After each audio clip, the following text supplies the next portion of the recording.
All right, I should probably stop eating. Okay. Hi guys, welcome to Teaching It Real. My name is Pauline, and today I'm giving you Today I'm going to be talking about 4 Google extensions that I'm actually using personally to make this whole distance learning thing much easier. I kind of run through them a little bit, so I can't stop eating. That's actually a problem.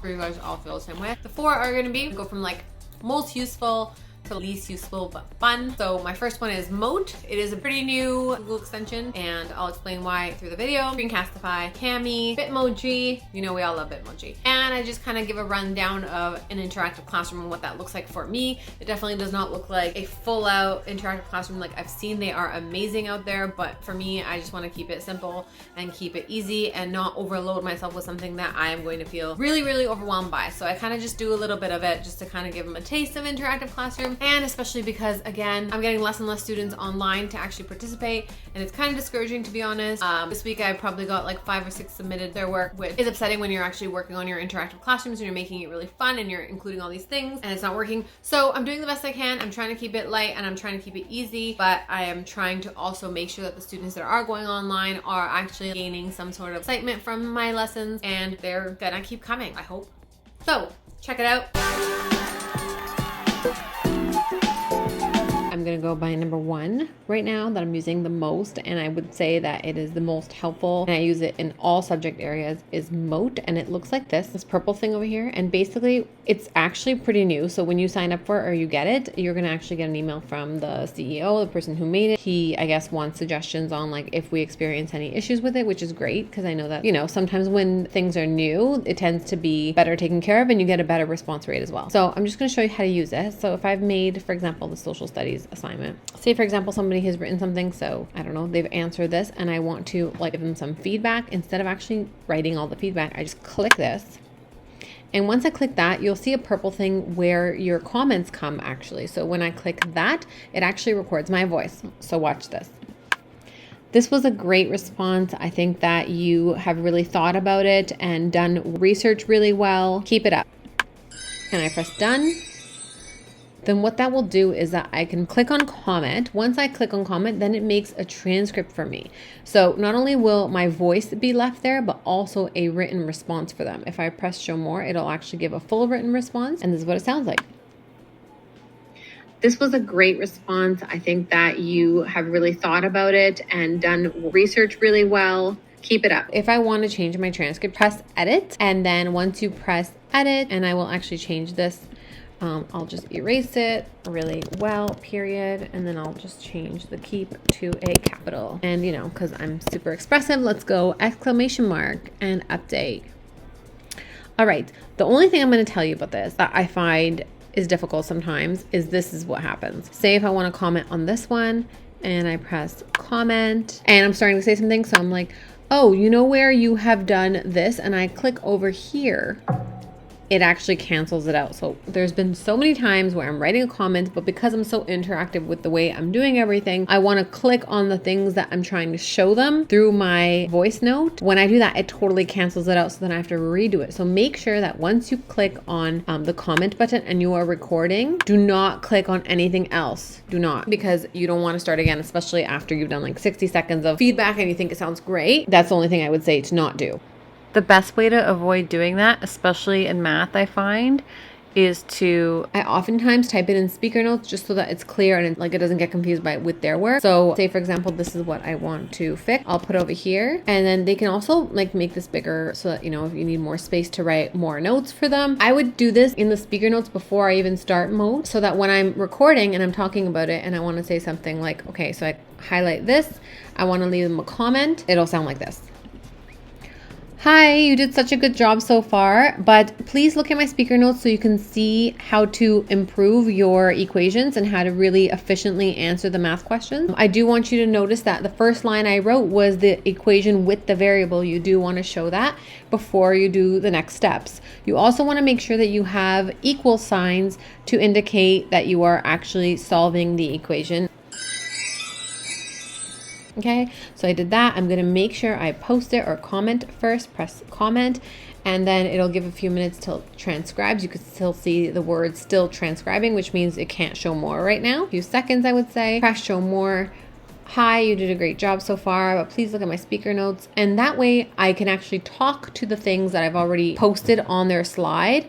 And that way I'm not inserting those things after, and they can refer to it as I'm kind of talking, and it's a lot more organized in my mind that way. And again, you can edit by pressing edit here and just editing all my capitals because that's how I am, and adding all my punctuation because it doesn't do a great job of punctuation. But other than that, it is amazing. I love it so much. It does give you 60 seconds of talk time, so I just keep on adding more if I need to. But generally speaking, I'm not talking more than 60 seconds. But it's amazing. I love it. And that way I don't need to actually sit there and type a bunch of feedback that I want to be so specific with. And I think it's so nice that the kids actually get to hear our voice and actually read it as well. I think I would say that Screencastify is the second Google extension that I use the most. And that one is over here, which is the little arrow. I talked about it in my last video as well. It is a screen video recorder. I know that a lot of people already know how to use it, as well as there are different kinds of screen recorders that are working really well. So I'm not going to go through how to use it because it's pretty simple, but it is an awesome Google extension that I use just to incorporate videos within my lessons and that my students can refer to. Third one I would like to share with you, and I don't use it to the full extent that probably everybody else does, but it is called Cami. So if I click on that, I will show you briefly how I use it. And again, I don't use it to the full extent as everybody else. And right now it is a trial. There are 46 days left in my trial, and thank God school ends way before that. So I am good to go.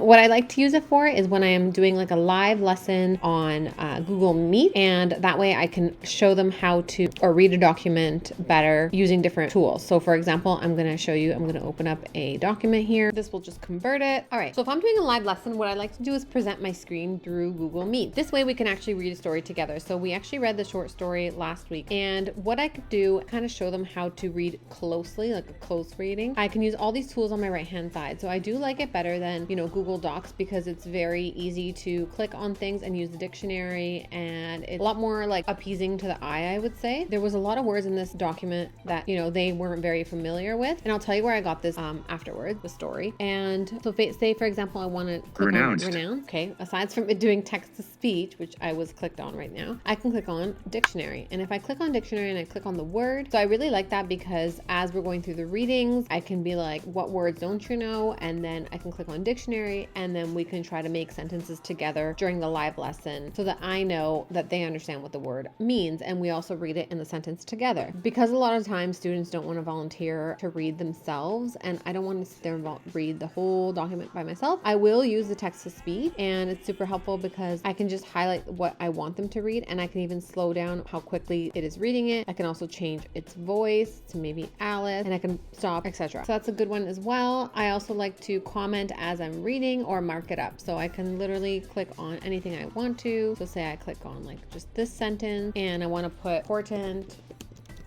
sentence that changes the character's mood.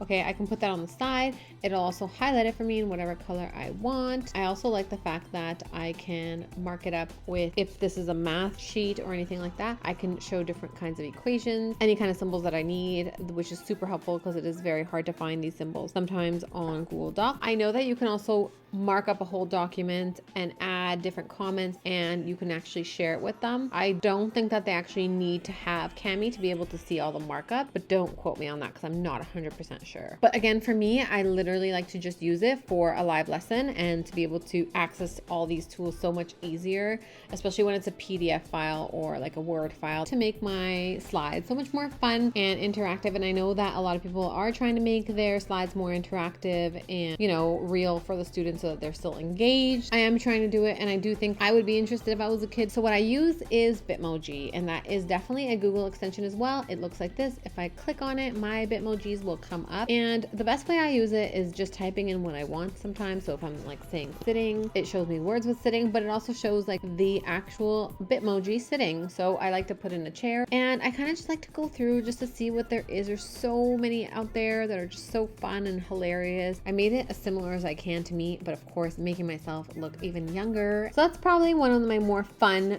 Chrome extensions. I do have other ones that I suggest I mean, this one is a dice roller. I just discovered it a few days ago. It's called Dice Thrower, and basically it'll come on the screen. So if you are playing a game with them through Google Meet or Google Hangouts and you're playing like a dice game, maybe a board game online, you can actually click on that. It rolls around and gives you a number like on a dice. Pretty cool. So I love that too. I think it's super helpful, especially for the younger grades if you are playing any games with them. So fun. I could click on that all day. I like the sound. Other than that, I also want to say, if you are wondering about how to do like an interactive classroom, honestly, all I've done is pretty much put a background by clicking choose image, going to a Google search image and just typing in like floor perspective, and it gives you different images where you can insert this image first, and then it kind of like changes up the background. But if you want to do like two different backgrounds, right, if you want to put a floor here and a wall here, then you would do insert image, and that way you can like make it smaller or make it bigger, because if you do it as a background, the whole background will be that flooring. Whereas I want the floor to be like this small, I would do it as an image. Again,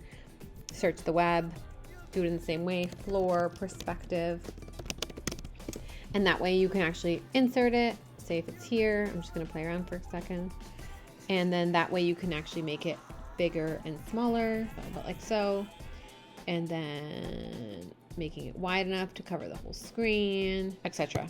So that, and then I just insert different images. Like this was a desk, this was a globe, and then this was like a whiteboard that was a different image, but then I inserted a text box within that whiteboard like here, and wrote all my words that I need to. Additionally to that, to make it more interactive, for example, this screen, I kept it the same. However, here it says click on a few short video clips on the laptops below to understand some of the topics better. So I've actually taken a screenshot of the video that I want them to watch. So if it's the refugee crisis, they would click on that and it would take them to YouTube. We don't control. And the way I've taken the picture of it is when I was searching for a refugee crisis video, and I searched for the one that I want, I would actually like take a screenshot of this image, this whole screen, and then insert it into the slide. And then once the image is there, you press this crop button, and basically you just make it really, really tiny and put it into the Chromebooks or MacBooks or whatever laptop that is, and you put them into the screen. Obviously, I could have done definitely a better job here. So I know that a lot of teachers have done it like very immensely. I'm not like an immensely detailed teacher. I do like to keep it simple, but at the same time, keep it as interactive as possible without also going overboard, for myself at least, and doing what I can that's plausible. And that's my advice to you, like, you know, do as much as you can, but don't go overboard where you're like killing yourself to kind of appease this whole standard of interactive learning. Thanks so much for watching, guys. I really hope that it was really helpful for you, and you also incorporate these extensions into your lessons, and it makes things much easier during this time. If you have any Google extensions that you're using that is making things a lot more easier for you, please drop them in the comments below. Instagram, message me, anything you want, because it would be helpful for me as well. You know, during these crazy times, we really have to come together and help each other as much as we can. So please subscribe and like this video. It really helps with my YouTube channel. And until next time, stay safe.